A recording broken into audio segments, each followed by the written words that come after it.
36 नगर पालिकाओं के चुनाव कल हुए थे और आज उसके नतीजे सामने आ गए हैं। अब नतीजे आ नहीं गए हैं बल्कि आ रहे हैं, ये कह सकते हैं। और आज उसके नतीजे आ रहे हैं, ये सही होगा। और इन चुनावों से पहले ही बीजेपी ने प्रचंड जीत के दावे कर दिए थे। एग्जिट पोल्स में भी बीजेपी को भारी बढ़त दिखाई गई थी और जिस तरीके से कल मतदान को लेकर लोगों में उत्साह की कमी दिखी, उससे जाहिर हो गया कि जनता भी अब समझ चुकी है कि वोट किसी को भी लेकिन जाएगा तो वो बीजेपी में ही और आएगा तो मोदी ही।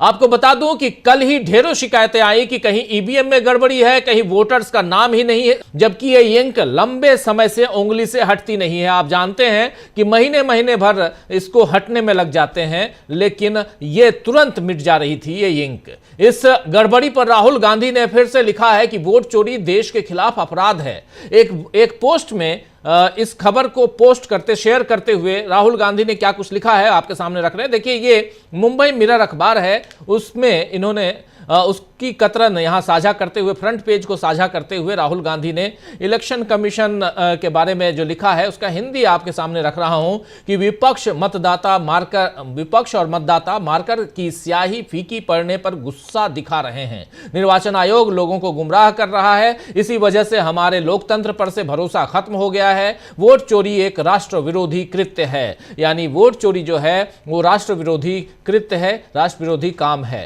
राहुल गांधी के अलावा शिवसेना ने भी यही शिकायत की है। मजेदार बात यह है कि बीजेपी ने पहले ही जवाब दे दिया कि ये गलत आरोप है और ऐसा कुछ नहीं हुआ है, लेकिन महाराष्ट्र राज्य निर्वाचन आयोग ने कल शाम को कहा चुनाव के बाद कि वो विपक्ष के नेताओं के आरोपों के बाद निकाय चुनावों में इस्तेमाल मार्कर पेन वाली पक्की स्याही की गुणवत्ता की पूरी जांच करेगा। राज्य निर्वाचन आयुक्त दिनेश बाघमारे ने कहा है कि इस विवाद को देखते हुए आयोग आने वाले जिला परिषद चुनावों में मार्कर पेन का इस्तेमाल नहीं करेगा, बल्कि कर्नाटक सरकार की company Mysore paints and varnish limited की बनाई पारंपरिक स्याही का इस्तेमाल करेगा, जिसका इस्तेमाल विधानसभा और लोकसभा चुनावों में हुआ।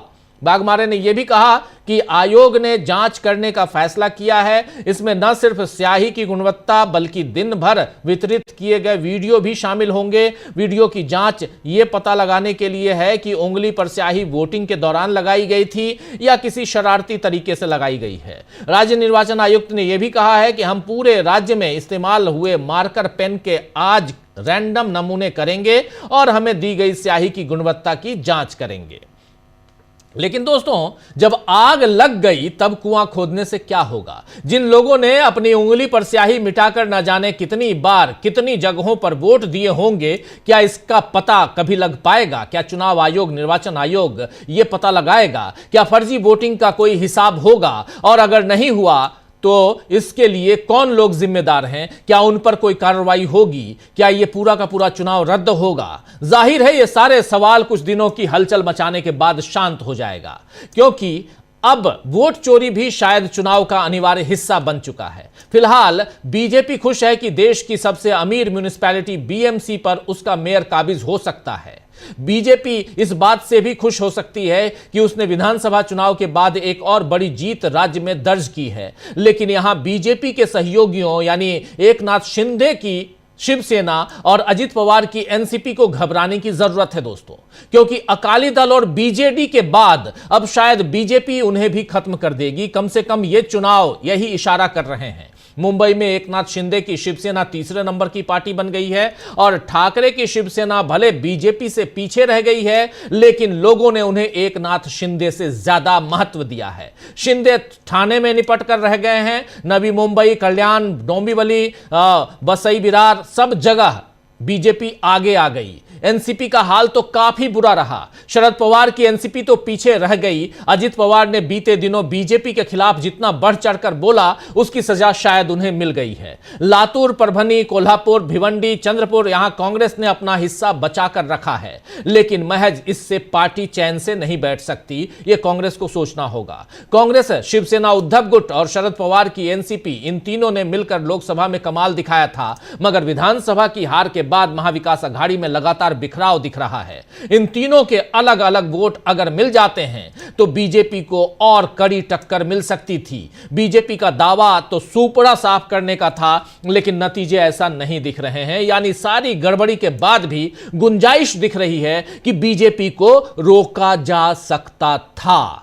महाराष्ट्र नगरीय निकाय के नतीजे बाकी देश के लिए भी संदेश हैं। अभी पश्चिम बंगाल में बीजेपी एसआईआर और ईडी की रेड को लेकर घिरी हुई है। इधर राजस्थान से आज एक हैरान करने वाली तस्वीर सामने आई है। वहां का ऐसा मामला सामने आया है जिसमें बीएलओ के फोन कॉल से खुलासा हुआ है कि कैसे बीएलओ के ऊपर मुस्लिम वोटर्स का नाम काटने का दबाव बनाया जा रहा है। इस पर कांग्रेस प्रवक्ता सुप्रिया श्रीनेत ने इस बारे में जो कुछ लिखा है सोशल मीडिया पर, आइए जरा आपके सामने रख रहा हूं। यहां सोशल मीडिया पर सुप्रिया श्रीनेत लिख रही हैं कि मैं कलेक्टर ऑफिस जाकर वहां खुदकुशी कर लूंगा। ये इन्वर्टेड कॉमा में है, कोटेड है। यह बात जयपुर की हवा महल विधानसभा में बीएलओ कीर्ति कुमार एक फोन कॉल पर चिल्लाते हुए कह रहे हैं। उन्हें 470 वोटरों के नाम काटने पर मजबूर किया जा रहा है। उनका आरोप है कि मुस्लिम वोटरों को निशाना बनाया जा रहा है, जबकि उन्होंने इन सब वोटर्स का सत्यापन कर लिया है।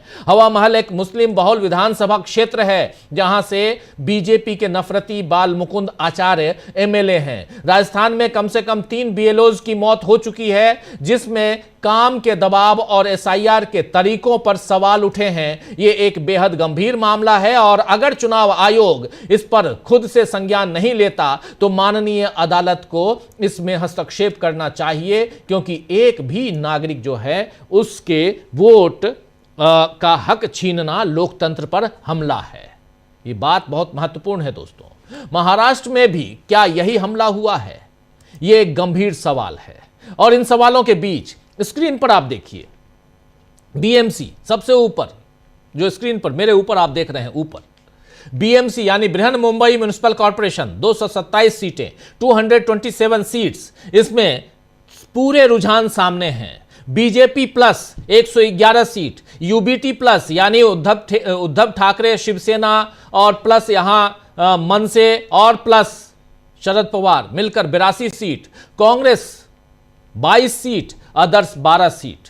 यहां पर 111 सीटें और 111 सीटें और सबसे बड़ी चीज ये जो 111 सीटें हैं इसमें 114 चाहिए आप अगर सरकार बनाना चाहते हैं तो। यह अलग बात है कि एनसीपी जो अजित पवार गुट है वो इससे बाहर है और 3 सीटों पर वो लीड कर रहे हैं। यानी अजित पवार की पार्टी जो है 3 सीटों पर लीड कर रही है। वो 3 सीटें मिल जाएं तो 114 सीटें हो सकती हैं, कुछ निर्दलीय को ला सकते हैं। लेकिन यहां वो बल्ले बल्ले वाली स्थिति नहीं है बीएमसी में। अभी इस वक्त जब ये हम चर्चा कर रहे हैं बीएमसी में जो बल्ले बल्ले वाली स्थिति दिखाई गई थी कल शाम को एग्जिट पोल्स में। महाराष्ट्र नगरीय निकाय के चुनाव क्या लोकतंत्र के लिए परीक्षा हैं? ये एक बड़ा सवाल है दोस्तों। इन सवालों के साथ जरा आगे बढ़ते हैं। हमारे साथ कुछ वरिष्ठ साथी जुड़े हुए हैं, उनसे पहले आपका परिचय करवाता हूं। और आज का दिन बहुत अहम दिन है, बहुत इंपॉर्टेंट दिन है। इस पर बहुत सारी बातें चर्चा के लिए हैं। मैं यहां पर बंगाल या एसआईआर इसकी बात नहीं कर रहा हूं, सीधे सीधे हम अभी चर्चा करेंगे यहां महाराष्ट्र में हुए चुनाव की। और इस महाराष्ट्र में हुए चुनाव, नगरीय निकाय के चुनाव का कितना असर देश पर पड़ने जा रहा है, इसकी चर्चा। और इन सब से ज्यादा चर्चा इस बात की कि सारी तिकड़में करने के बाद भी लोकसभा चुनाव 2024 में 240 पर सिमट गई थी भाजपा, और इस नगरीय निकाय चुनाव में अभी तक 111 पर भाजपा प्लस सिमट चुकी है। कैसे देखा जाए इसको? प्रशांत टंडन जी, सुनील शुक्ला जी हमारे साथ हैं, प्रशांत टंडन जी हमारे साथ हैं, अमलेंदु उपाध्याय जी हमारे साथ हैं। आप तीनों का स्वागत है, इस्तकबाल है। और स्वागत इस्तकबाल आप तमाम दोस्त साथी शुभचिंतक आप सबका, जो अब तक जुड़ चुके हैं उनका भी, जो जुड़ने वाले हैं उनका भी। दिन भर आप लोगों ने बहुत सारे इस रिजल्ट से रिलेटेड हम लोगों की बातें, हम लोगों के विचार, हम लोगों के विश्लेषण सुने। लेकिन अभी इस वक्त जबकि बहुत कुछ सामने है, विश्लेषण बहुत महत्वपूर्ण है। आप सब हमारे साथ बने रहिए और चर्चा को आगे बढ़ाते। प्रशांत टंडन जी, देखिए, इसका नेशनल और महाराष्ट्र की राजनीति में क्या फर्क पड़ेगा, इस पे हम लोग चर्चा करते हैं। बाकी सीटें हमारे सामने आकर दिन भर लाइव होता रहा है और हमारे दर्शकों ने इधर हमारे यहाँ या और जगह पे सुन लिया होगा। जो मोटा मोटा जो इस आउटकम है वो क्या है, पॉलिटिकल उसका जो मतलब है वो क्या है। पहली बात कि ये चुनाव में मोदी और अमित शाह नहीं गए थे और ये चुनाव देवेंद्र फडणवीस की नेतृत्व में महाराष्ट्र में लड़ा गया, जिसमें जो जीत हासिल हुई वो देवेंद्र फडणवीस के खाते में गई जी। और उनकी अब दिल्ली की राजनीति में दावेदारी मजबूत हो गई है। उनका एक कंपटीशन चल रहा था योगी आदित्यनाथ और देवेंद्र फडणवीस में कि मोदी के बाद कौन सवाल जो एक बीजेपी के अंदर घूम रहा है, उसमें अब देवेंद्र फडणवीस के नंबर योगी आदित्यनाथ से ज़्यादा बढ़ गए हैं। योगी आदित्यनाथ अयोध्या हार चुके हैं, फैजाबाद, वो 64-65 से 33 पे बीजेपी आ गई लोकसभा में। उसके बाद देवेंद्र फडणवीस ने विधानसभा में भी और यहाँ पे भी बीजेपी को एक रिजल्ट ला के दिया और उनकी दावेदारी बढ़ती है, उनके आरएसएस से संबंध भी अच्छे हैं। तो ये एक तो पहला आउटकम तो बीजेपी के लिए है। दूसरा, अजीत पवार की पॉलिटिक्स और पवार चाचा भतीजे की पॉलिटिक्स पे बड़े सवाल खड़े हो गए। अब उनका अजीत पवार का वापस रिबाउंड करना बड़ा मुश्किल है, क्योंकि वो सत्ता में रहते हुए हार गए और अब उनका बीजेपी के साथ संबंध आगे क्या होगा वो भी देखना, क्योंकि अगर आप उनके कैंपेन को देखेंगे, अजीत पवार और बीजेपी के पिंपरी चिंचवाड़ और पुणे के म्युनिसिपल कॉर्पोरेशन के प्रचार को देखेंगे, तो बहुत जबरदस्त आरोप प्रत्यारोप बीजेपी और अजीत पवार की तरफ से एक दूसरे के खिलाफ लगाए गए। तो ये अब वापस जब मुंबई की पॉलिटिक्स में वो आएंगे तो वो संबंध कैसे होंगे वो हम लोग आगे देखेंगे। दूसरा, जो तीसरा बड़ा आउटकम है वो ये है कि शिवसेना, उद्धव ठाकरे ब्रांड जो है वो सरवाइव कर गया। सत्ता में ना होते हुए भी तमाम सारे दबाव, तिकड़म, कॉर्पोरेट मनी, इलेक्शन कमीशन, इन सब के बावजूद जो ऊपर आपको लिस्ट दिख रही है 82, उसमें लगभग 77 जो है वो उद्धव ठाकरे शिवसेना के हैं। किसी एग्जिट पोल ने कल ये परफॉर्मेंस नहीं बताई थी उनकी, और मैंने सुबह भी कहा था कि अगर वो 70 का या 65 का भी आंकड़ा पार करते हैं तो ये माना जाएगा कि वो मजबूत स्तंभ हैं महाराष्ट्र की पॉलिटिक्स में, मुंबई की पॉलिटिक्स में। तो शिवसेना, उद्धव ठाकरे और ठाकरे ब्रांड, जो कि दोनों भाई भी साथ में आए इस बार, और आदित्य ठाकरे ने भी कैंपेन किया और उन्होंने अपनी राजनीति को बदला है। हिंदुत्व की राजनीति को छोड़कर वो मराठी मानुष की राजनीति में और विकास की राजनीति में आए हैं, इंडिया गठबंधन के साथ हाथ में लाया है जी। ये बड़ा प्रयोग था और वो प्रयोग कामयाब होता है। ये इंडिया गठबंधन के लिए, महाराष्ट्र की आगे की राजनीति के लिए एक अच्छा संकेत है और ये मुंबई के मतदाताओं ने, महाराष्ट्र के मतदाताओं ने ये रुझान दिखाया है कि उनका ठाकरे पर विश्वास अभी कायम है। ये कुछ जो है वो टेक्स हैं जो कि मैं देख पा रहा हूँ कि नेशनल और महाराष्ट्र की पॉलिटिक्स में इसका असर क्या होगा। एक असर और होगा कि इलेक्शन कमीशन के खिलाफ गुस्सा और बढ़ेगा, मुहिम और बढ़ेगी। और एक आखिरी बात इस दौर में कि बहुत सारे विनिंग कैंडिडेट को, जो प्रोस्पेक्टिव कैंडिडेट थे, यानी जिनको शिवसेना या दूसरी पार्टियां अपना उम्मीदवार बना रही थी, कांग्रेस पार्टी या एनसीपी पवार, उनको बीजेपी ने तोड़कर अपने यहाँ मिलाया। बीजेपी को खबर थी कि ये उम्मीदवार बनेंगे, उनको अपने यहाँ मिलाया और वो जीत गए उसमें तमाम अपने सिटिंग जो कॉर्पोरेटर्स उनके टिकट काट दिए। यानी दूसरी पार्टियों के जिताऊ उम्मीदवारों की पोचिंग हुई है, शिकार हुआ। उनको बीजेपी के प्लेटफॉर्म से लड़ाया गया और वो चुनाव जीत गए। यही प्रोजेक्ट कल बंगाल में था, जो फाइल ममता बनर्जी सामने लेकर आ रही हैं, जो लैपटॉप लेके गई, जो आरोप लगा रही हैं कि पार्टी का डेटा चुराने की कोशिश की गई ईडी के जरिए। यही प्रोजेक्ट था कि ममता बनर्जी के जिताऊ कैंडिडेट को आइडेंटिफाई हो जाए तो उनको डरा के धमका के ईडी सीबीआई करके उनको अपने यहाँ मिला के टिकट देते। ये प्रयोग महाराष्ट्र में भी हुआ है, जिसकी चर्चा कम हो रही है, लेकिन ये चर्चा कल कल डेटा और आ जाएगा, इसके बारे में डिटेल और आ जाएंगे, तो हम लोग बात करेंगे इसमें। जी बिल्कुल बिल्कुल, आप सही कह रहे हैं। हमारे साथ अनिल सिन्हा जी भी जुड़ गए हैं। अनिल जी, आपका स्वागत करता हूं इस कार्यक्रम में, नमस्कार करता हूं आपको। और सुनील शुक्ला जी, आपके पास आता हूं। कैसे आप देखते हैं, दिन भर आपने भी देखा, अब इस बीएमसी को लेकर बहुत अजीबोगरीब स्थिति है।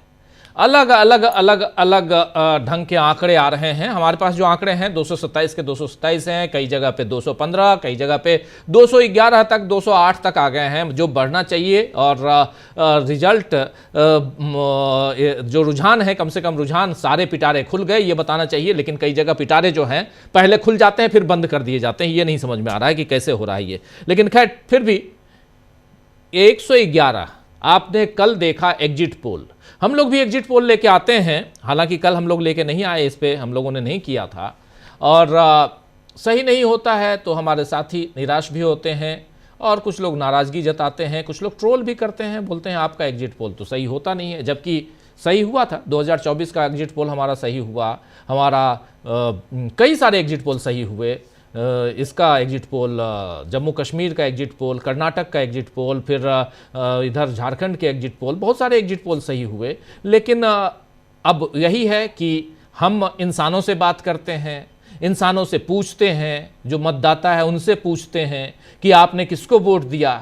दूसरे वाले जो हैं वो मशीन से पूछते हैं, वो लोगों से नहीं पूछते, वो मशीन से सीधे ईवीएम से पूछते हैं कि आपके अंदर कौन सा वोट जा रहा है। तो उनको मशीन सही बता देती है और हमको गलत, हम गलत हो जाते हैं। इंसान गलत बताते हैं, जो जाके उंगली दबा के वोट डालता है वो गलत बता देता है। फर्क इतना ही है, कहीं मशीन नहीं बोल पाती है तो हम सही हो जाते हैं, जहां मशीन बोलती है हम गलत हो जाते हैं। लड़ाई हमारे मतलब मशीन और इंसान की चल रही है। सुनील जी, बात बहुत गंभीर कर रहा हूं, भले मजाकिया लहजा हो, गंभीर कर रहा हूं क्योंकि चुनाव आयोग के ऊपर ये आरोप है और चुनाव आयोग कटघरे में खड़ा है और बहुत सारी याचिकाओं के साथ खड़ा है। और अब एक कटघरा यहां पर फिर से तैयार हो रहा है, एक याचिका फिर से तैयार हो रही है, जिस पर राहुल गांधी ने ट्वीट कर दिया, तमाम विपक्षी दलों ने ट्वीट किया कि आखिर कौन सी स्याही आप लगा दी है उंगली में कि तुरंत मिट जा रही है। अनिल सिन्हा जी और अच्छे से बताएंगे विस्तार से, लेकिन आपसे पहले समझना चाह रहा हूं इस चुनाव को हिंदुस्तान की सियासत के हिसाब से कैसे देखते हैं आप? धन्यवाद राजीव जी। खैर, इस चुनाव से केंद्रीय चुनाव आयोग कटघरे में नहीं खड़ा होता, क्योंकि इस चुनाव का संचालन केंद्रीय चुनाव आयोग नहीं करता, राज्य निर्वाचन आयोग करता है। हर राज्य में है वो भी, लेकिन संबद्ध तो है सुनील जी, संबद्ध तो है निर्वाचन आयोग। नहीं राजीव जी कोई संबंध नहीं है।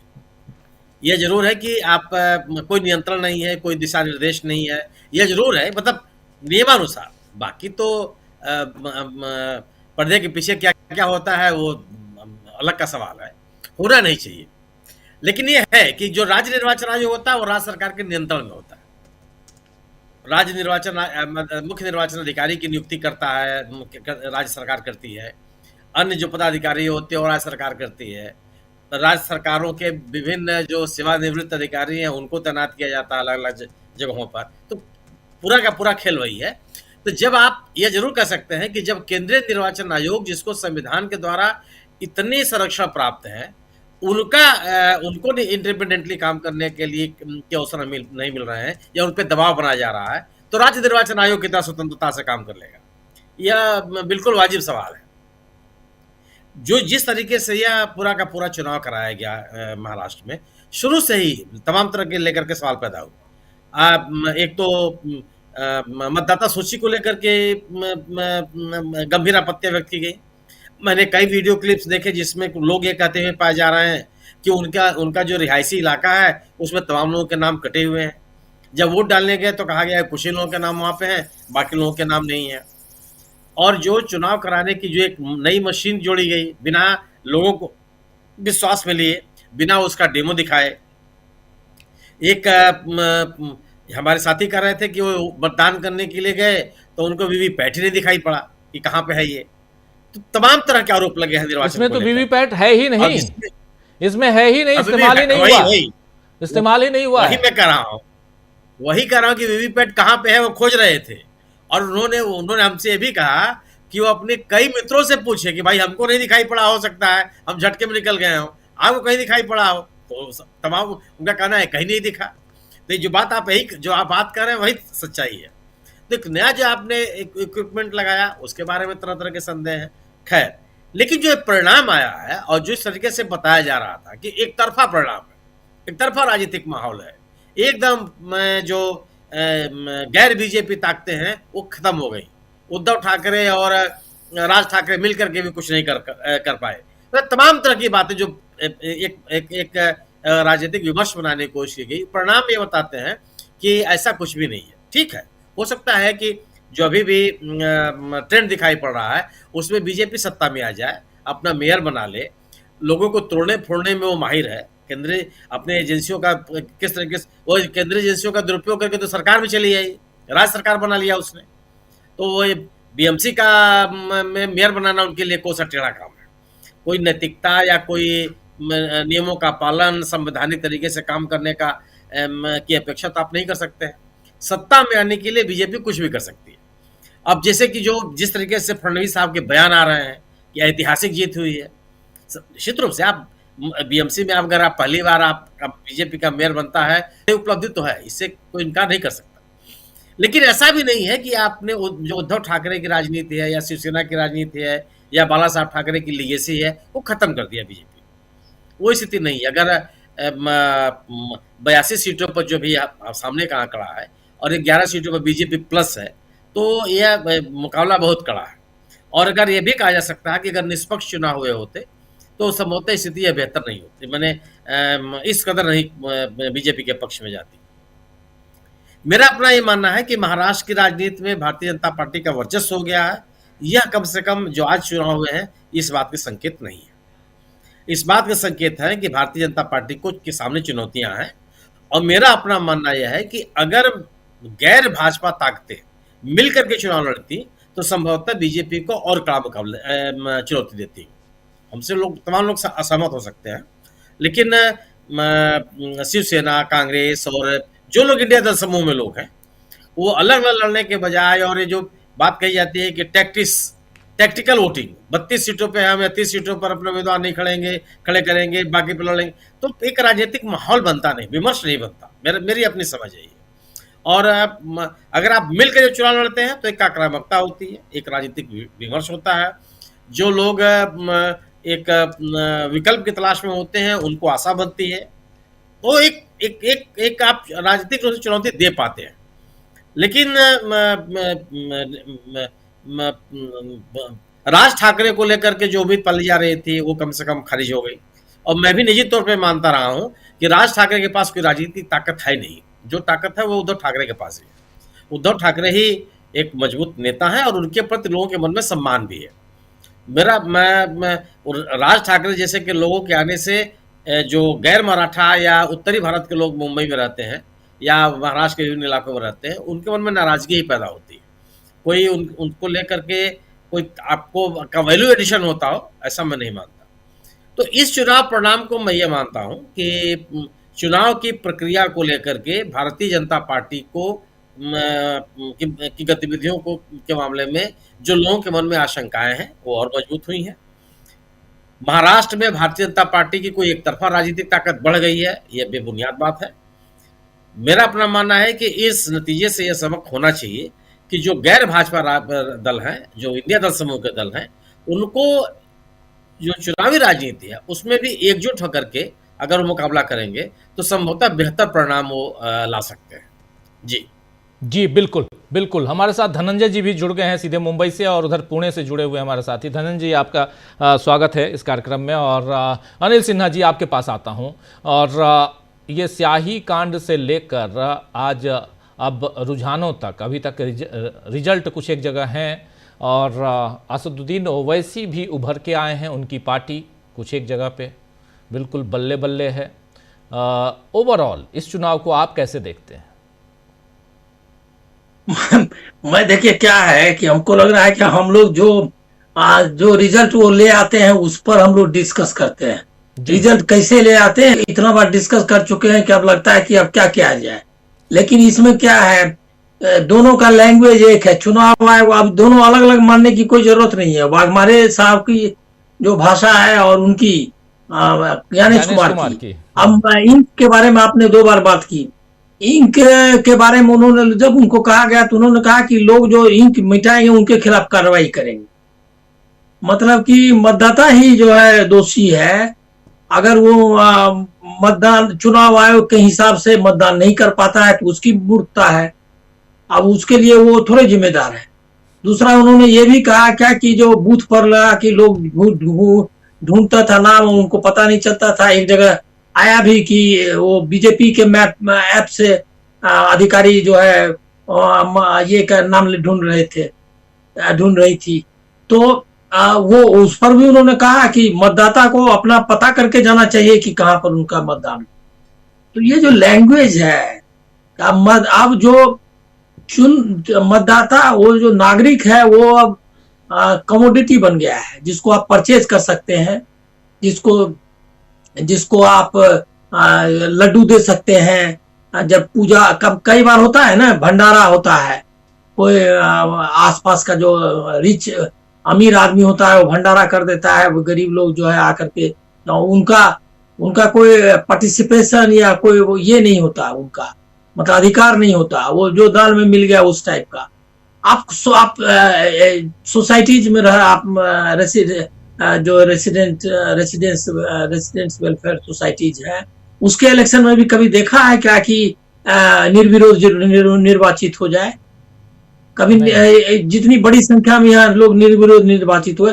एक सोसाइटी में जिनका रोज सुबह से शाम तक एक दूसरे से मिलना जुलना है, एक दूसरे के साथ चाय पानी करना है, एक साथ ही क्या कहते हैं सेलिब्रेट करना है, वो जब एक निर्वाचित नहीं कर पाते निर्विरोध, तो ये वार्ड में म्युनिसिपल इलेक्शंस में कैसे निर्वाचित हो गए? और उसके किस्से भी आए। लेकिन क्या है कि हम लोग इसके आदी हो गए। अब वो कैसे बैठा दिया, उसके बीजेपी के ही कैंडिडेट्स का है कि घर में बंद कर दिया, उसके ही लोगों ने कि नहीं तुम वापस नहीं लेना है। अच्छा, ये जो सूरत मॉडल आपको पता चला, उस समय लगा था कि सूरत मॉडल जो निर्विरोध निर्वाचन का, वो मॉडल लगा था क्या कि एक केस हो गया। अब इससे देवेंद्र फडणवीस ने जो मॉडल है उसको मुकम्मल कर दिया ये में महाराष्ट्र में। तो देवेंद्र फडणवीस पर हमको चर्चा करनी चाहिए जो प्रशांत जी ने की, कि देवेंद्र फडणवीस जो रियल जो बीजेपी नई बीजेपी बनी है उसके सही उत्तराधिकारी वही है।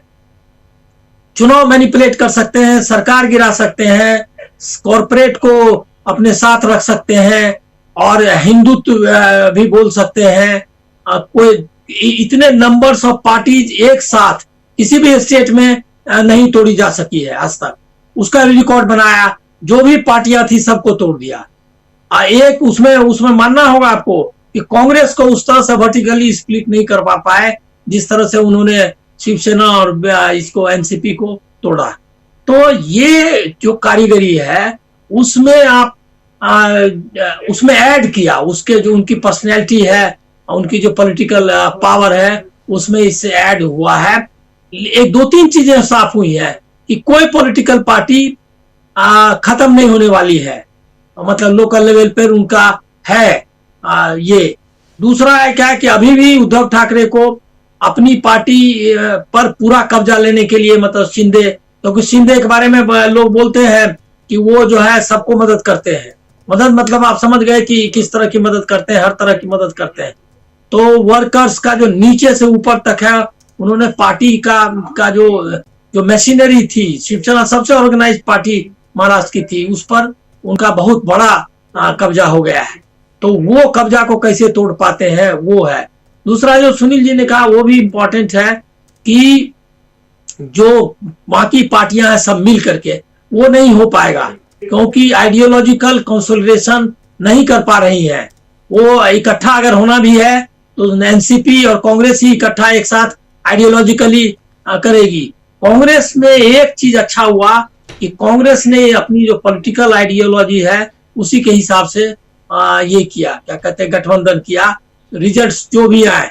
लेकिन इससे मैं कि वो एक पार्टी है जो हिंदुत्व के खिलाफ लड़ रही है, लेकिन उसके सामने भी चैलेंज आया। देखिए कितना मैंने जो मतलब ओवैसी ने उनको मुश्किल खड़ी की है, कर रखी है उनके क्या कहते हैं को। तो भी भिवंडी में जिस तरह से कांग्रेस ने करीब करीब कांग्रेस और एनसीपी ने मिलकर के जीत ही हासिल की है, लगभग भिवंडी महापौर नगर पालिका को उनके पास जाने वाला है।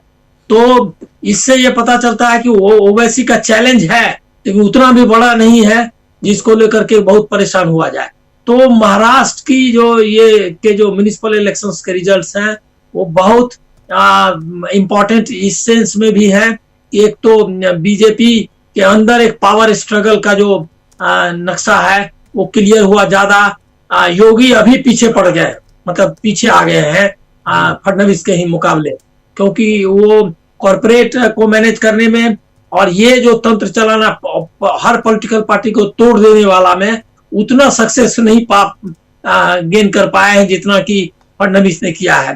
तो रियल इनहेरिटर जो है मोदी और अमित शाह के रूप में उभरे हैं। दूसरा एक और इम्पोर्टेंट बात है कि गुजरात का महाराष्ट्र का गुजरातीकरण हो रहा है पॉलिटिक्स में, कि विपक्ष को कहीं भी जीतने नहीं देना है, चाहे क्या कहते हैं पैसा लगाना है, एडमिनिस्ट्रेशन लगाना है, चुनाव आयोग लगाना है। अब मीडिया तो उनका है ये अपना जो अभी उत्साह गोदी मीडिया में दिखाई दे रहा है वो आप एक आध जगह हमको कहीं क्लिप में वगैरह में दिख गया।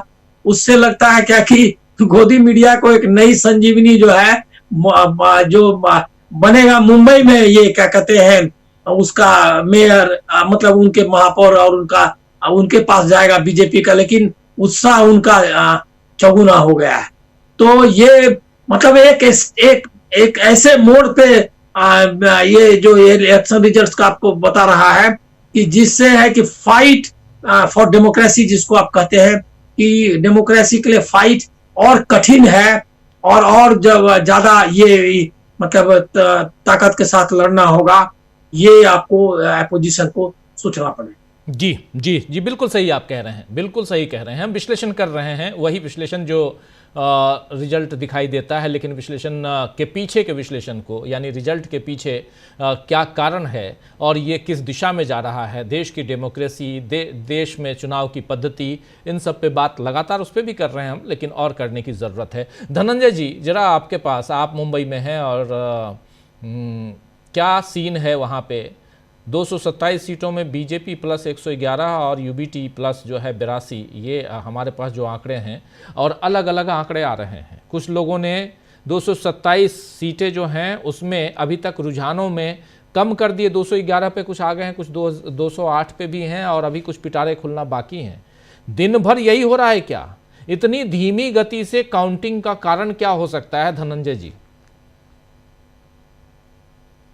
पहले तो धीमी गति से चुनाव होने का कारण बताइए कि धीमी गति से जो वोटिंग हो रही थी उसके क्या कारण थे। मैं खुद गया, मैं तो यहीं मुंबई में हूँ, मैं अपने वार्ड में गया वोट देने के लिए। स्कूल में मैं सुबह वाला आदमी, मैं सुबह चला जाता हूँ, मुंह वगैरह भी नहीं धोता हूँ, सीधा मैं काम करके आता हूँ, वही पहले देश के काम पहले कराते हैं। तो वहाँ मैं गया तो देखा लंबी लाइन लगी है। मेरे पास पर्ची नहीं थी, क्योंकि मैं जिस एड्रेस पे मेरा कार्ड है उस एड्रेस पे नहीं रह रहा हूँ। यहाँ पे जानते हैं 11 महीने में घर बदल जाता है। 22 महीना बहुत खुश होगा मकान मालिक तो आपको 22 महीने रहने देगा। तो मेरे पास पर्ची, सरकारी पर्ची नहीं थी। तो मैंने पुलिस वाले को कहा कि भाई पर्ची कहाँ मिलेगी? तो उसने कहा कि पर्ची यहाँ मिलती है। तो वहाँ इलेक्शन कमीशन जो है अपने बाहर लोग को बिठा के रखता है, जो बताते हैं मोबाइल से ढूंढ करके कि आपका ये सीरियल नंबर है, आपका ये बूथ नंबर है। ढेर सारे लोग लाइन में लगे थे, स्त्री भी पुरुष भी, मैं भी लग गया। राजीव भाई, पौना घंटा लग गया मुझे लाइन में लगे लगे। और उसके बाद लेडी जो देख रही थी उन्होंने कहा कि आपका नाम तो दिख नहीं रहा। हम कि ये तो देखिए ईसीआई का जो है उसमें मेरा नाम है, मेरा सब कुछ है, पता ठिकाना बूथ कहाँ है सब दिखा रहा है, रूम नंबर 5 तो है नहीं। हमने कहा आप जानिए। हमने कहा कहाँ ढूंढ रहे हैं? तो उन्होंने कहा कि वो मताधिकार ऐप है, मताधिकार ऐप पे जाइए वहां मिलेगा। तो मैंने मताधिकार ऐप डाउनलोड किया, फिर उसमें ढूंढा तो मुझे मिल गया। मैंने पुलिस वाले को दिखाया कि भाई ये देखो बूथ नंबर 41 पे मेरा है, सीरियल नंबर मेरा फलाना है, 340 है।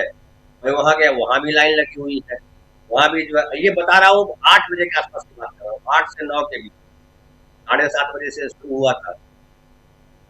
उसके बाद वोट दे करके आए, अंदर सब व्यवस्था हमको ठीक लगी, लेकिन सुनील जी बता रहे थे आपकी आवाज थोड़ी कट रही है, थोड़ी सी कट रही है, थोड़ा आगे आ जाइए जी।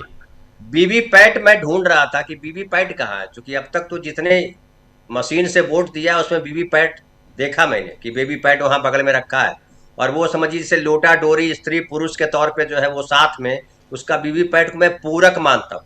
ईवीएम मशीन का पूरक है वीवीपैट, वो वीवीपैट मुझे दिखा नहीं। वहां जो चुनाव कराने वाले लोग थे, मैंने कहा कि जो है ये वीवीपैट कहाँ है इसका, तो ऐसा लगा कि उनको समझ में नहीं आया, पता नहीं क्या हुआ। उन्होंने कहा नहीं है तो नहीं है। तो फिर मैं बाहर आ गया, मैंने कई लोगों से आज पूछा, लेकिन कहीं पता चला कि वीवीपैट इस बार रखा ही नहीं गया। क्यों नहीं रखा गया मुझे नहीं जानकारी इसकी अभी तक मिली नहीं है। किसी ने, पॉलिटिकल पार्टी के लोग भी वहां सवाल नहीं कर पाए। मैंने पूछा भी कि भैया आप लोग पूछो तो जा करके। तो वोटिंग कितना स्लो हुआ, 1-1.25 घंटा अगर मुझे लगा। अब ये बताइए कितने लोग वहां वेट कर सकते हैं? लाइन लगाने वाली प्रथा हमारे देश में पिछले 12 साल से चल रही है, हर बात के लिए लाइन लगना है। लेकिन जो 50 या 55% वोटिंग हुई उसमें कारण वो भी है। उसके बाद आगे बताऊं कि मेरी वाइफ का नाम नहीं था। मेरी वाइफ यहीं जन्मी है, यहीं पढ़ाई की है, यहीं सालों साल वोट देते रही, उसका नाम ही निकाल दिया गया। हमने कहा लो उसको ये फुर्सत हो गई। फिर जो ऐप था उस पर मैंने 15-20 लोगों को बताया, उनका ढूंढ ढूंढ करके कि ये भाई, चूंकि पहले क्या होता था याद करिए कि जो पार्टी वाले लोग होते थे उनके पास वोटिंग का वो मतदाता सूची होती थी, उससे ढूंढ करके पर्ची बना करके रखते थे, आपको दे देते थे। वो सब प्रथा लगता है खत्म हो गई है, पता नहीं कहाँ वहां भी लोग। उसके बाद आधे घंटे के बाद, मतलब समझिए 10 बजे के आसपास, वो ऐप भी काम करना बंद कर दिया। मताधिकार ऐप पे लगातार मैं प्रयास करता रहा और ढूंढने का लोगों का नहीं मिला। मतलब वो भी, चूंकि पूरे महाराष्ट्र के लोग मताधिकार ऐप पे ढूंढ रहे थे 10 बजे के बाद। तो ये बताइए कि ये वोटिंग धीरे करने के पीछे क्या वजह? एक सवाल ये, आप कहते हो कि हर आदमी को, ये जो चुनाव आयोग है उसका मकसद है कि कोई भी योग्य मतदाता, मैं एकदम ज्ञानेश कुमार की भाषा में बोल रहा हूं, कोई भी योग्य मतदाता न छूटे।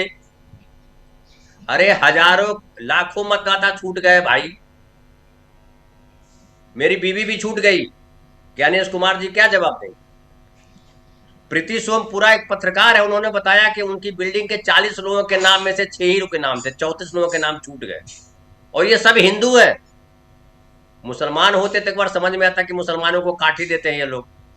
हिंदू है, ठीक ठाक कम्युनिटी से भी बिलोंग करते हैं, सवाल भी कर सकते हैं। लेकिन आप जाइए बूथ पे, एक आदमी आपको समझदार आदमी नहीं दिखाई पड़ेगा जो आपकी बात का जवाब देगा। वहां लठाइत रहते हैं, आप कुछ बोलिएगा, अच्छा हो गया ना आपका, जाइए आप बाहर जाइए। अरे क्यों बाहर जाएं? कैसे बाहर नहीं जाइएगा? 5 पुलिस वाले आ जाएंगे, क्या करिएगा? तो ये हालत है कि ढेर सारे लोगों के नाम, कई लोगों ने कहा, छोड़ दीजिए कई लोगों का, मैं बताता हूं गणेश नाइक का नाम तो बल्कि कई बार तो मुलाकात भी हुई होगी अनिल भाई साहब जी। गणेश नाइक जो है न्यू बॉम्बे में रहते हैं, वो मंत्री हैं बीजेपी सरकार में, फडणवीस सरकार में मंत्री हैं, वो वन मंत्री। वो वोट देने गए, जहां जाते थे बार बार, तो वहां पता चला कि उनका नाम ही नहीं। उनको कहा गया वो सेंट मैरी हाई स्कूल चले जाइए। वो सेंट मैरी हाई स्कूल गए, पता चला वहां भी वोटर लिस्ट में नाम नहीं। फिर वो बिना वोट देने दिए लौट आए। वो शिकायत कर रहे थे कि हमारा परिवार, हमारे रिश्तेदार एक ही बिल्डिंग में रहते हैं, उनको 3 बूथ पर भेज दिया गया। अब बताइए, ये मतदाताओं का काम आसान कर रहे हैं या मतदाताओं को मुश्किल में डाल रहे हैं?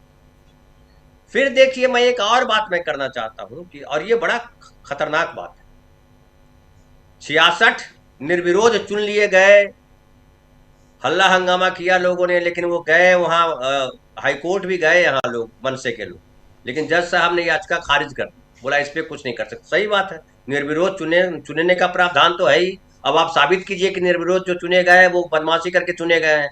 कौन साबित करेगा? किसके पास आज सबूत लाने का ये है? और उसके बाद देखिए कि हम जिस जिस वार्ड 18 नंबर वार्ड हमारा है, 18 नंबर वार्ड हमारा है। अच्छा, मुझे नहीं पता था कि इस वार्ड में कौन कौन लोग खड़े हैं, क्योंकि आजकल पर्चा फर्चा भी जो दे जाते हैं वो पता नहीं क्या है।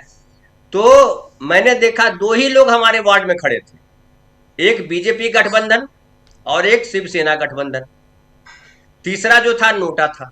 तो हमने कहा अब तक जितने भी चुनाव हुए हैं वो कम से कम 10-12 लोग तो होते ही थे, कुछ निर्दलीय होते थे, कुछ फलाना पार्टी, कुछ ढिमकाना पार्टी, जिसका नाम नहीं सुने वो पार्टी भी हुआ करती थी। इस बार कोई नहीं है। कहाँ चले गए वो जो निर्दलीय चुनाव लड़ा करते थे, जो छोटी छोटी पार्टियों के लोग चुनाव लड़ा करते थे? ये भी बड़ा सवाल है अनिल भाई साहब, राजीव जी। फिर बात आती है कि जो अभी चुनाव परिणाम जो आ रहे हैं, जिसको ऐतिहासिक जीत बता रहे हैं, मुंबई में ऐतिहासिक जीत है ये मैं नहीं मानता। सिंपल जीत है और वो बीजेपी की जीत नहीं है। वो जीत अगर है किसी की तो उद्धव ठाकरे की जीत है। अब आप कह सकते हैं कि ये उद्धव ठाकरे तो हार गए।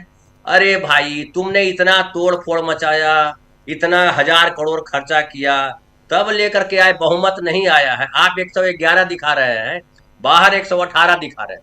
114 में सिंपल मेजोरिटी है, मतलब 227 का आधा 114 होता है, तो 115। अब 118 ही है अभी, जबकि अभी सारे वोटों की गणना नहीं हुई है। अब बताइए, मशीन आपके पास है, म्युनिसिपल कॉर्पोरेशन छोटे छोटे वार्ड होते हैं, कितने वोटर हैं उसका? अब शाम हो गई, 10:30 बजे क्यों शुरू किया भैया? रात करने के लिए। आप 7:30 बजे भी शुरू कर सकते थे, 8 बजे भी शुरू कर सकते थे, 10:30 बजे वोटिंग क्यों शुरू की? तो आप चाह रहे थे कि रात हो जाए, रात के बाद बिजली कट जाए। बिजली अब तो अडानी साहब की बिजली है, कभी भी कट जाएगी। आप याद कीजिए, राज ठाकरे जब रैली कर रहे थे शिवाजी पार्क में, एनडीटीवी पे लाइव चल रहा था, और जैसे ही आया अडानी वाला कि अडानी देश में किस तरह से 2014 से विस्तार पाए, बंद कर दिया, हमने कहा लो। अरे ये तो तारीफ कर रहे थे कि 2014 में उनके पास 2 ही कंपनी थी, 2026 में 500 कंपनियां हो गई। ये तारीफ की बात है कि छुपाने की बात है? ये तो अच्छी बात है कि अडानी साहब ने इतनी तरक्की कर गए। दुनिया के देश उनको बुलाएंगे कि भैया 10 साल में इतनी तरक्की कैसे कर गए। तो अब जो है अडानी साहब का मुंबई में जिस तरह से प्रवेश है, मतलब जिधर जाइएगा ना, आपका हाथ जिधर जाए, आपका मुंह जिधर जाए, हर तरफ जो है वो अडानी साहब है। अडानी का, आपकी बिजली अडानी की, आपका एयरपोर्ट अडानी का, आपकी सड़क अडानी की, आपकी बिल्डिंग अडानी की, आपका पानी अडानी का, आपका पता नहीं क्या क्या अडानी का, हवा भी हो सकता है अडानी के हो जाए। तो अब एक और लास्ट बात मैं करूं कि जो मनसे के नेता, हालांकि मनसे के जो राज ठाकरे हैं, अब उनको ये समझ में आना चाहिए कि बाला साहब ने उनका उत्तराधिकारी क्यों नहीं बनाया, उद्धव को ही उत्तराधिकारी क्यों बनाया। ये भी बड़ा महत्वपूर्ण है अनिल भाई साहब, ये विश्लेषण महाराष्ट्र में होना चाहिए।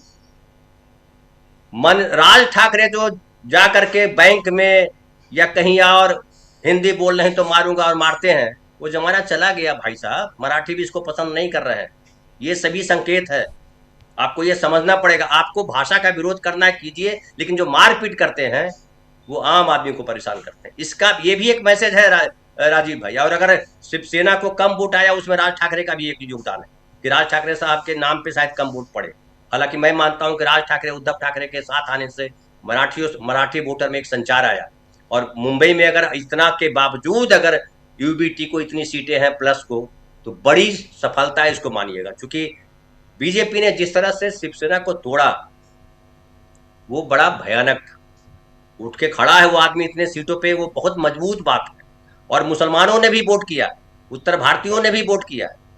अब एक बात आखिर में ये कि ये जो विपक्ष की पार्टियां हैं उसको अब बैठ करके एक रणनीति बनानी चाहिए कि इनके तमाम गुंडाई से कैसे हम लड़ सके। वो खाली अब भाषण देने से काम नहीं चलेगा, और कई जो एस्पेक्ट है उस पर भी विचार करना पड़ेगा। जी जी, बिल्कुल बिल्कुल आप सही कह रहे हैं। और वहां की आंखों देखी आप बता रहे थे, लेकिन उंगली पे निशान लगाए कि नहीं आपका ये निशान मिट गया कि है अभी? आवाज आवाज आवाज अनम्यूट कीजिए धनंजय जी, अनम्यूट कीजिए प्लीज। हाँ, निशान तो बहुत जरूरी है धनंजय जी। नहीं, निशान तो मेरा है, मैंने हाँ। मिटाया नहीं, मिटाया होता तो शायद मिट जाता, क्योंकि कई जगह मिटाते लोगों ने चैनल में भी दिखाया कि देखिए मिट जा रहा है। और कई जगह वीडियो आया जहां एसी टोन लेकर के लोग बैठे थे कि अब उधर वोट दे के आया और इधर मिटाया रगड़ करके। बोगस वोटिंग भी खूब हुई है, ये कई जगह से चर्चा आई। एक जगह तो चर्चा ये आई कि जो मर गया आदमी था उसका भी जाके किसी ने वोट डाल दिया। हाँ, बताइए। जो नहीं है इस दुनिया में उसका भी वोट तो डाल दिए और तमाम उसको तमाम देखिए, चुनाव आयोग पूरी तरह से फेलियर है। चुनाव आयोग देश के लोकतंत्र को बर्बाद कर रहा है, इसको अंडरलाइन किया जाना चाहिए। जी जी। अमलेंदु जी, बहुत कुछ हम लोग चर्चा कर रहे हैं और इस वक्त अभी भी देर रात तक शायद रिजल्ट आते रहे। बहुत धीमी गति से वहाँ चल रहा है, काउंटिंग चल रही है। धीमी गति का विश्लेषण कर रहे थे शुरुआत में धनंजय जी, और धीमी गति आज ही नहीं बल्कि धीमी गति से चुनाव भी करवाया गया और कई लोगों के बूथ बदल गए, कई लोगों को बहुत परेशानी हुई। ये सारी चीज़ें अभी बता रहे थे धनंजय जी। लेकिन ओवरऑल इस चुनाव को आप कैसे देखते हैं? राजीव जी, इस पूरे चुनाव को अगर ओवरऑल देखा जाए तो सबक तो सबके लिए है, अगर निष्पक्ष पारदर्शी स्वतंत्र चुनाव हुआ है तो। और जिस तरीके के आरोप हैं, जिस तरीके की खबरें हैं, तो वो तो ये है कि स्वतंत्र निष्पक्ष और पारदर्शी चुनाव नहीं हुआ है।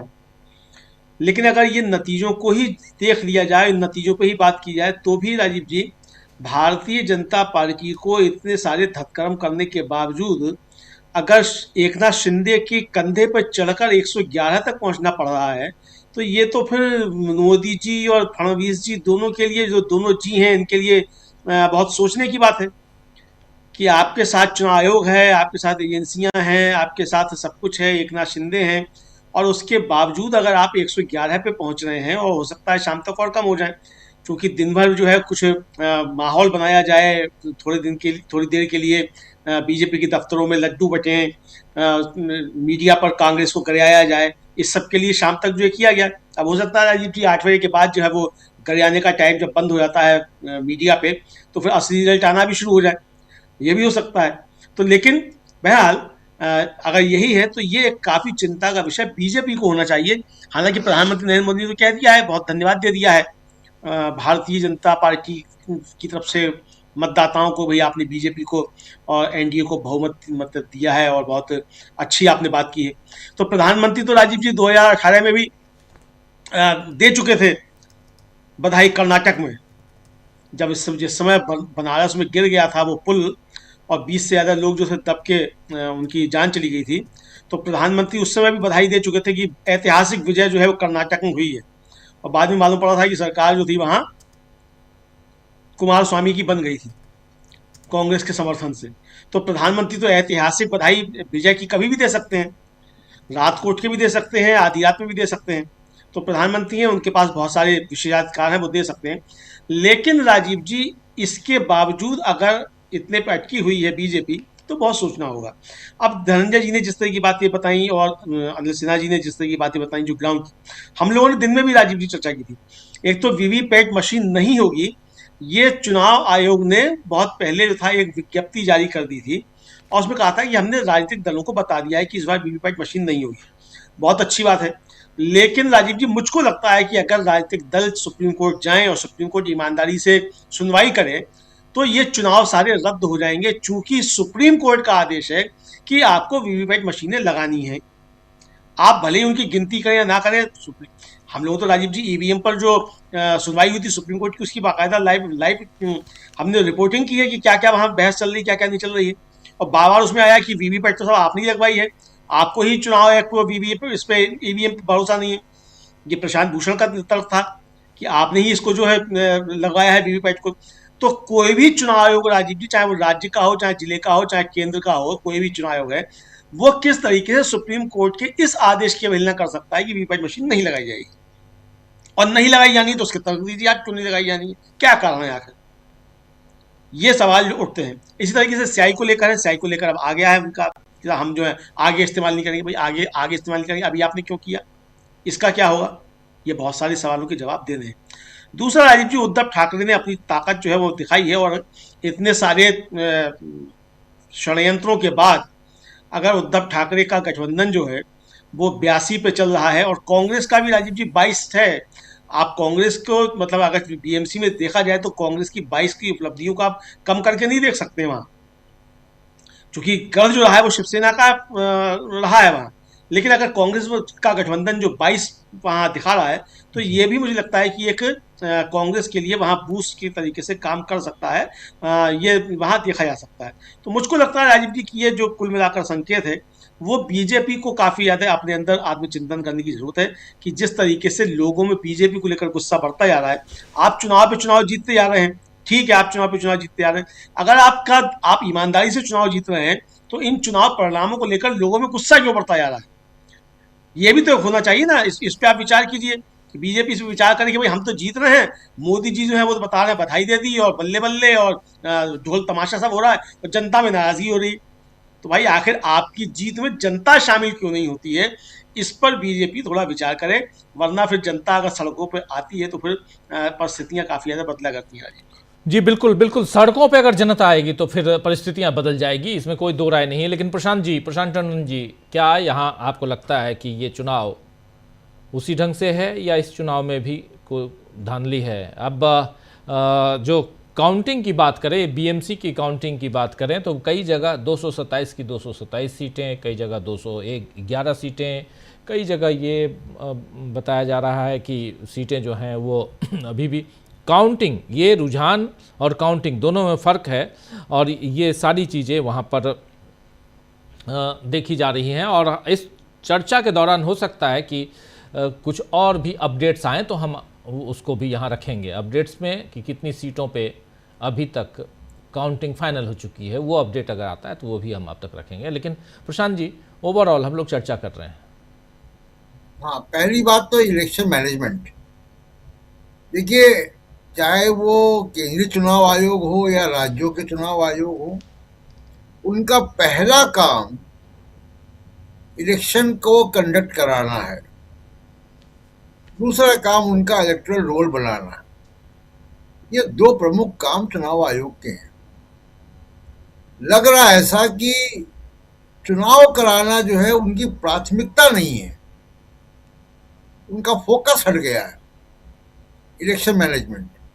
आप याद कीजिए, हम सब मतदाता हैं यहाँ पे जितने लोग हैं, और हम लोग एक दो चुनाव के नहीं है, कोई दशकों से मतदाता हैं हम लोग जी।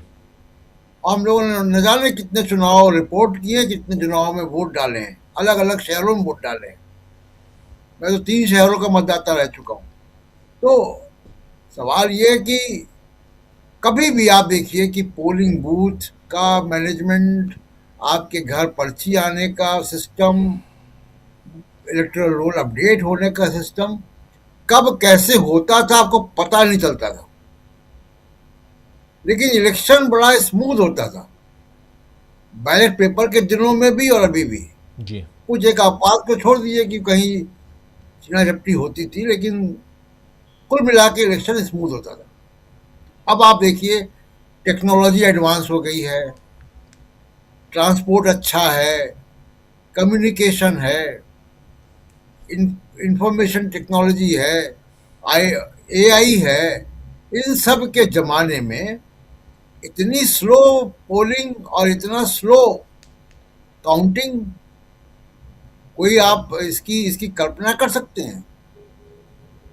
बैलेट पेपर के दिनों में भी महापालिका के चुनाव की रिजल्ट तब तक आ जाते थे जी।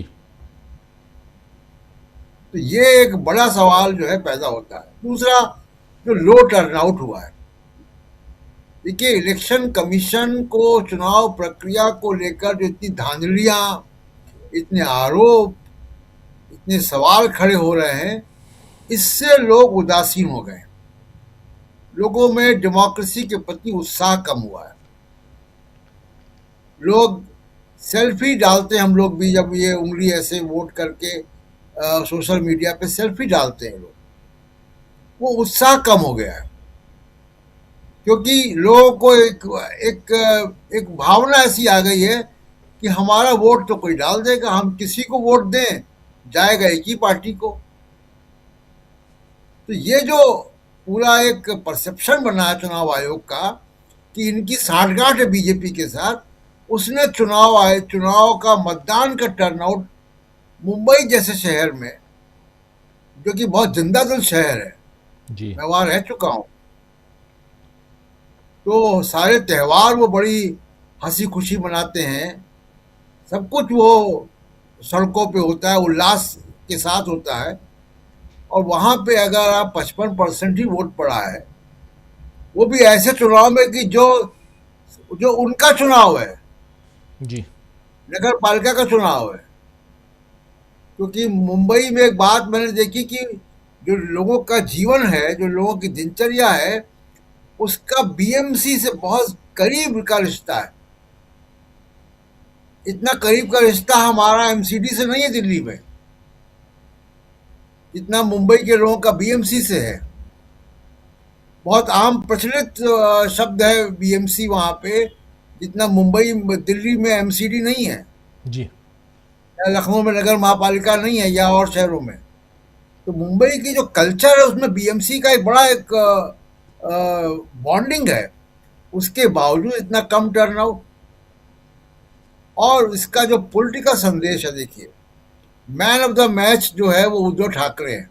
जी तो इस चुनाव में दो लोगों का, उद्धव ठाकरे और देवेंद्र फडणवीस,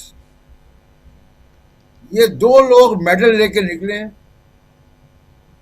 और उद्धव ठाकरे तमाम एग्जिट पोल और ईडी और सीबीआई और एजेंसियां, धांधलियां, पैसा, तोड़फोड़ पार्टी में, सुप्रीम कोर्ट का भी ढुलमुल रवैया, इन सब के बावजूद वो जो है जिंदा है राजनीति में। और एक और फैसला जो आज मुंबई के लोगों ने कर दिया। चलिए, ये जो ऊपर दिखा रहे हैं हम, ये चुनाव आयोग का जो लेटेस्ट आंकड़ा है वो हम लेके आ गए हैं। चुनाव आयोग के लेटेस्ट आंकड़े के हिसाब से यहाँ 205 सीटों में बीजेपी प्लस को 102 सीटें, यूबीटी को प्लस को 68 सीटें, कांग्रेस को 21 सीट और अदर्स को 14 सीटें। ये चुनाव आयोग का आंकड़ा है जो अभी, क्योंकि हम अब फाइनली चुनाव आयोग का जो आंकड़ा है वही फाइनल आंकड़ा होगा, और उसी आंकड़े को हम यहाँ रख दिए। 10 घंटे हो चुके हैं राजीव, काउंटिंग शुरू हुए। जी बिल्कुल, 10 घंटे, घंटे, पूरे 10 घंटे हो गए। साथ में ये भी देख लीजिए कि बहुमत नहीं है, खिसक गए नीचे अभी जो दिख रहा है उसमें। हाँ जी, वो भी है। तो एग्जिट पोल भी गलत हुए, लेकिन जो बात में कह रहे थे कि देखिए, उद्धव ठाकरे बड़े विनर होकर निकले इसमें, और मुंबई की जनता ने असली और नकली शब्द का फैसला भी कर दिया कि बाल ठाकरे के साथ है, ये भी तय हो गया आज इस इलेक्शन में। दूसरी एक महत्वपूर्ण बात जो मुझे अभी तक ट्रेंड में समझ में आ रही है, आंकड़े भी और आएंगे कल तक तो देखेंगे, कि उद्धव ठाकरे को मराठी भाषी के अलावा और भी वोट मिले, क्योंकि मुंबई में अब मराठी भाषी पहले की तुलना में कम हो गए। अब 35-40% ही मराठी भाषी है वहां पे। अब गुजराती और हिंदी भाषी भी उतनी ही संख्या में है, दोनों को मिला लें तो इसलिए आप देखिए कि उद्धव ठाकरे को मराठी भाषी लोगों के अलावा भी वोट मिले, तभी इतनी सीटें दिख रही हैं। तो ये एक बड़ी जीत हुई है। देवेंद्र फडणवीस के बारे में मैं कह चुका हूं कि वो एक छोटा सा और एक जो चुनाव है, सीट है, जिसकी मैं चर्चा करना चाहता हूं, वो है धारावी। जी, धारावी ने तीसरे चुनाव में एक संकेत दिया है कि उसको अडानी मंजूर नहीं है। लोकसभा में, विधानसभा में और इस बार चुनाव में, तीनों चुनाव में उसने कांग्रेस को जिताया वहां से। और धारावी हम लोग गए थे राजीव जी, आपको याद होगा जी, कि हर दरवाजे पे एक नंबर छपा हुआ है। वो नंबर क्या है कि इनको इस मकान को गिराना है, तोड़ना है, ये मकान हटेगा। तो इस जो दरवाजों पे नंबर लिखे हुए हैं वहां पे, उसने वहां पे बीजेपी को हरा दिया। और ये जो धारावी का चुनाव है, वो अडानी के खिलाफ एक लोगों का जो है भावना सामने आती है। जी राजीव। जी बिल्कुल बिल्कुल। ये जो अदर्स 14 सीटें हैं, इसमें से 8 सीटें AIM के पास है। 8 सीटें रुझानों में AIMIM यानी असदुद्दीन ओवैसी की पार्टी, और 2 सीट समाजवादी पार्टी, अखिलेश यादव की जो पार्टी है। 2 seat Samajwadi party, 8 seat Asaduddin Owaisi की पार्टी। 8 2 10 बचे 4 और 14 में से। और उसमें NCP भी है, अजीत पवार की पार्टी, और NCP के पास 2 है और 2 निर्दलीय हैं।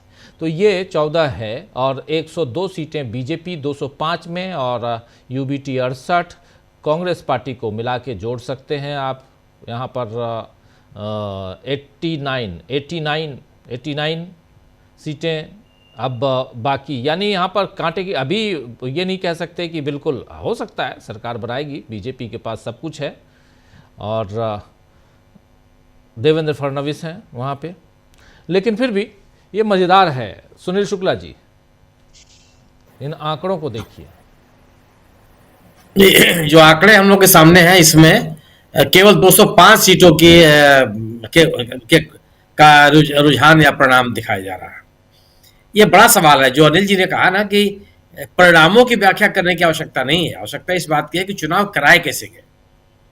ये अगर आप नगर निगम के चुनाव के 10 बजे दिन में क्यों गणना करेंगे भाई? वहां कौन कोहरा पड़ रहा है, कौन ठंड आई हुई है मुंबई में, किस कारण से हम 10 बजे कराएंगे? और इस समय हम लोग 8 बजे रात को बैठे हुए हैं और पता चला कि अभी तक परिणाम नहीं दे पाया है। ये सवाल तो पैदा करता है। मतदान प्रक्रिया को लेकर के मतदाता सूची बनाना, मतदाता सूची में मतदान केंद्रों को स्थापित करना, मतदान केंद्रों पर पहुंचने वाले मतदाताओं के पास पर्ची पहुंचाना, मतगणना को प्रभावित करना, ये तमाम तामझाम आप करेंगे और ये सुनिश्चित नहीं करेंगे कि समय से और ढंग से चुनाव हो जाए। तो ये बड़ा सवाल तो इस बात का है कि आखिर चुनाव कराया कैसे गया। और अब ये निश्चित रूप से कहा जाएगा कि इसमें जो राजनीतिक ताकत के रूप में उभर के आए हैं उद्धव ठाकरे ही हैं। पूरी सरकार, पूरा केंद्र की सरकार, राज्य सरकार, केंद्रीय एजेंसियां, ये कारपोरेट सब लगे हुए हैं उद्धव ठाकरे को बर्बाद करने में। सबके पूरी ताकत से पार्टी तोड़ना, पार्टी के नेताओं को तोड़ देना, तमाम तरह के छापे, तमाम तरह की जांचें, नेताओं को उम्मीदवारों का अपहरण, कुल कर्मकांड के बाद भी स्थिति यह है कि कम से कम अभी जो 68 सीटों पर आप बढ़ा दिखा रहे हैं। तो ये उद्धव ठाकरे ने तो अपनी राजनीतिक ताकत दिखाई जी। और ये उन लोगों के लिए भी संकेत है, शिंदे साहब के लिए भी संकेत है कि भारतीय जनता पार्टी के साथ रह करके वो कितनी ताकत बटोर सकते हैं या पूरी ताकत गंवा सकते हैं। ये उनको देखना पड़ेगा कि लोगों ने ये माना कि शिवसेना जो है वो उद्धव ठाकरे की ही है, जो शिवसेना के समर्थक है। तो चुनाव की प्रक्रिया को लेकर के सवाल पैदा होना चाहिए। अगर आप वहां के मुख्य निर्वाचन अधिकारी कह रहे हैं कि जिन लोगों ने स्याही मिटाई है हम उन पर कार्रवाई करेंगे, स्याही क्यों मिट गई ये सवाल है पहला। तो आप उसकी बात ही नहीं कर रहे हैं। अभी धनंजय जी कह रहे हैं कि बाहर मतदाता केंद्र के मतदान केंद्रों के बाहर बाकायदे लोग बैठे हुए थे मिटाने के लिए। अरे आपने बैठने क्यों दिया? जो लोग मिटा दिए वो दोषी हैं या जो मिटाने का बाकायदे एक संगठनात्मक व्यवस्था किए हुए हैं वो आरोपी है। ये इस तरह से तो आप चुनाव करा रहे हैं वहां, और आप फिर सवाल आएंगे नहीं साहब जो बीजेपी की जो जीत है। आप ये दिखा रहे हैं। मैं दोपहर बाद देखने की कोशिश किया कि परिणाम क्या हुए। चैनल देख के मुझे लगा कि तो उद्धव ठाकरे और कांग्रेस और एनसीपी वगैरह चली गई एकदम हिंद महासागर में, कोई पुरसा हाल उनका नहीं, एक तरफा चुनाव चल रहा जी। ये इस तरह का संकेत लोग दे रहे थे। मतलब कहीं लड़ाई है भी नहीं। ये बात बता, जो जिस तरह का माहौल बनाया गया था एग्जिट पोल के द्वारा, उसी तरह का माहौल बनाने की कोशिश की गई। और अभी रात 8 बजे तक, मतलब 12 घंटे से अधिक हो गए और आप वार्ड की मतों की गिनती नहीं कर पा रहे हैं। तो मतों का प्रतिशत गिरना, मतदाताओं को हो रही है सुविधाएं, मतदान केंद्रों के निर्धारण बाकायदे। अब सोचिए कि मतलब सबसे बड़ा सवाल तो यही हो गया कि 68 लोग निर्विरोध जीत गए और निर्वाचन आयोग के कारण पे जो नहीं रुक रहा है राज्य निर्वाचन आयोग के ऊपर। ये कैसे हो गया, किन कारणों से हो गया? और ये सही सवाल है कि आखिर मतलब जहां पे चुनाव लड़ने के लिए ये ऐसे दलों के पास भी लोग जा रहे हैं जिनका कोई अस्तित्व नहीं है, वहाँ उनका भी टिकट लेके चले आते हैं कि हमको चुनाव लड़ना है, और वहां केवल 2 गठबंधन के उम्मीदवार मैदान में हो, जो अभी धनंजय ने बताया कि उनके वार्ड में केवल 2 उम्मीदवार। तो लोगों को चुनाव लड़ने से रोकने वाली ताकतें कौन सी? सुनील जी, इसी मसले पे, सुनील जी मैं 1 मिनट के लिए रोकना चाहूंगा। संजय राउत का बयान अभी सुनाता हूं। इसी मसले पे संजय राउत कह रहे हैं कि जिस ढंग से वोटों की गिनती चल रही है उससे देखकर फाइनल नतीजे जो हैं वो आधी रात तक आएंगे, शायद ऐसा लगता है। लेकिन वोटों की गिनती को लेकर तमाम नेता अब चिंतित हैं। जरा उनके बाइट को सुन लेते हैं। और लेकिन खैर आते हैं, बाइट पे भी आते हैं। आप अपनी बात पूरी कीजिए। सवाल एक गंभीर सवाल है कि आप चुनाव में मतदान की प्रक्रिया को प्रभावित करेंगे, मतदाताओं की शिकायतों पर आप ध्यान नहीं देंगे, और मतगणना का तो एकदम ऐसी तैसी कर दिया है आपने। और किसको इस मतगणना को लेकर के संदेह नहीं पैदा होगा? जब ये सबसे बड़ा सवाल है कि 10 बजे क्यों मतगणना शुरू करेंगे भैया? अब फिर रात के 12 बजे शुरू करते, ये कोई मतलब होता है इसका? तो ये महत्वपूर्ण विषय यह है कि यह चुनाव किस तरीके से कराया गया और विभिन्न राज्यों में किस तरीके से चुनाव कराए जाने की प्रवृत्ति पैदा होती जा रही है, खासतौर से भारतीय जनता पार्टी की देखरेख। इस तरह से तो आप जन समर्थन हासिल करने का दावा नहीं कर सकते। जन समर्थन छीन लेने का दावा तो आप कर सकते हैं। जो विपक्ष आरोप लगाता है चुरा लेने का क्या आरोप तो आप पे साबित हो सकते हैं, लेकिन ये नहीं है कि आपने जो गैर भाजपा राजनीतिक ताकतें हैं उनको आपने हरा दिया। हराने का ये तरीका नहीं होता। और सवाल यही है कि फडणवीस साहब पूरी ताकत के साथ, पूरी सरकारी मशीनरी, कारपोरेट, केंद्र सरकार का सहयोग, उससे उन्होंने अपना यह साबित करने की कोशिश की कि वो चुनाव जीत के चले आए। लेकिन जन स्वीकृति यह है, यह इसको स्वीकार करने में असुविधा है। जी बिल्कुल आप सही कह रहे हैं। जन स्वीकृति है और इसको स्वीकार करने में थोड़ी परेशानी तो होगी। जरा एक बार फिर अनिल सिन्हा जी, अनिल जी, ये जो आंकड़े हैं ये चुनाव आयोग के जो आपके ऊपर क्योंकि हम लोग भी परेशान थे कि कहीं कुछ और कई जगह पे ईवीएम खुलने की बात हो रही है, कई जगह नहीं हो रही है, और अब परेशान वहाँ के नेता भी हैं। ये क्या ट्रेंड चल रहा है, क्या पैटर्न, इसको ज़रा समझाने की कोशिश कीजिए कि ये अजीब स्थिति है। ये क्या है कि अभी उन्होंने सारा कुछ बोल दी कि मतलब जो पहले क्या था कि विक्टिम अगर आप हैं तो आपकी सुनवाई, अब जज वगैरह भी जो जिस तरह जुडिशरी भी बात करती है उसमें आपको ये है क्या कि विक्टिम आप है तो आपका है कि जैसे पहले था एक नैरेटिव थी कि आप लड़की अगर घर से अंधेरे में जाएगी तो क्या होगा उसका, मतलब ये नहीं है क्या है कि उसको वहां आप जो है उन पर अत्याचार हुआ। वैसे ये कोई वाघमारे जी का जो बयान मैंने पहले कोट किया, मैंने कहा उनके लैंग्वेज को और गणेश जी को गणेश जी बोल रहे हैं, गणेश जी को लैंग्वेज को, वो दोनों का अगर आप एक साथ रख लीजिए तो आपको कोई लैंग्वेज गणेश जी वगैरह मतलब ठीक ही है, उसी टाइप का बोला जाता है कि बिठा दिया है क्या, तो वैसा ही बिठाया हुआ है ये सब देवता जो है। ये जो चुनाव आयोग के मतलब चुनाव का जो देवता जो लोकतंत्र के हैं वही उन्हीं का जो है मति उनकी फेर ली गई है। अब उनको किसी तरह जो है रास्ते पर लाना होगा।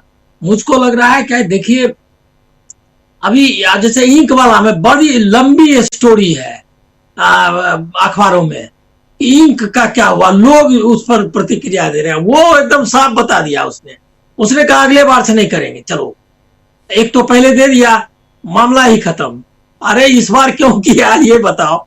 उसके दूसरी बोल दिया कि बोला कि अगर कोई मिटाएगा तो उसके खिलाफ कार्रवाई करेंगे।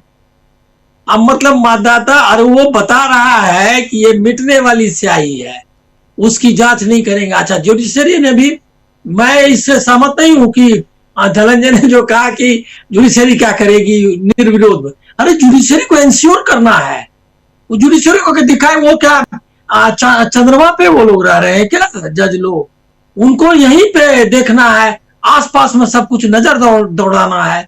एक चिट्ठी पर पीएन भगवती ने कहा कि जेल में जो बंद रहेगा अगर वो अंडर ट्रायल है तो उसके बारे में करेंगे, PIL हो जाएगा एक चिट्ठी पे। अभी कह रहा है PIL वाले सबको करिंदा लेके आते हो, फाइन करो इसको। अब वो अब मामला ही बदल गया, अब कानून बदल गया। पहले था कि एक इनोसेंट जो है जेल नहीं जाना चाहिए और उसको सजा नहीं मिलनी चाहिए, टिल जब तक वो इनोसेंट है तब तक वो मतलब सजा याफ्ता नहीं है तब तक वो इनोसेंट है। अब कह रहा है स्टार्ट से ही कानून बन गया, जितना जो UA PA PMLA में सब में यही है कि आपके बारे में बोल दिया पुलिस ने या ED ने कि आप हैं ये सजा याफ्ता बन गई। यही अभी चुनाव आयोग में चल रहा है जी कि अब आपको अभी फाइट जो है ना, देखिए 2-3 चीजें खाली मैं खत्म करूंगा।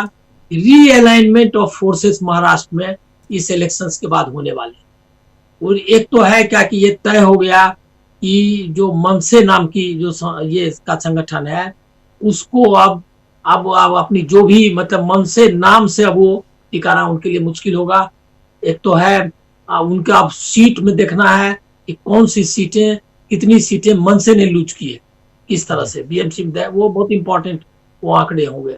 दूसरा है क्या कि जो अजीत पवार है और शरद पवार जिसके मिलने की बात की जा रही थी, अजीत पवार ने बहुत सारी बातें कही थी चुनाव के दरमियान, जिसमें भ्रष्टाचार का आरोप, आइडियोलॉजिकल डाइवर्जेंस जो है दोनों जो पॉलिटिकल फॉर्मेशंस में है, गोडसेवादी है वो हम जो है ये अम्बेडकरवादी बहुजन फुले और साहू छत्रपति वाला मतलब हम सेकुलर है, ये दोनों उन्होंने उसको डिफाइन किया।